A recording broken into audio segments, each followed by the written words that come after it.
Ito ang tipid version ng chocolate cake natin. Pero tingnan nyo naman, mas malaki pa ang pores ng mukha ko. Charot! Napaka-moist nito kahit walang itlog. Pwede nyo rin ito lagyan ng ganache panghanda sa birthday o kahit sa anong okasyon. Tara, umpisahan na natin.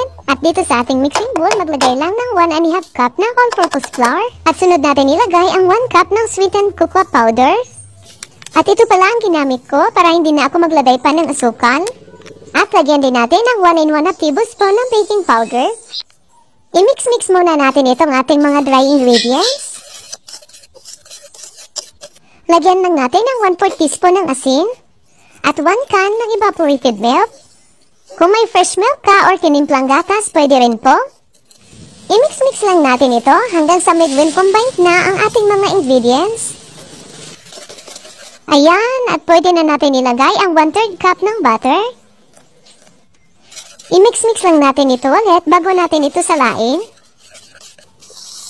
Para makasigurado tayo na walang lumps or buo-buong harina at talagang makinis ang ating chocolate cake. Kahit tipid version lang ito, walang itlog, dapat maganda ang ating chocolate cake.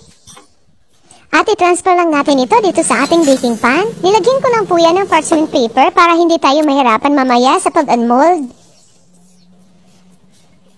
At itap lang natin para matanggal ang mga bubbles. At lutuin lang natin ito ng 40 minutes in medium heat. Ayan, luto na. Perfect! Ang ganda-ganda ng chocolate cake natin.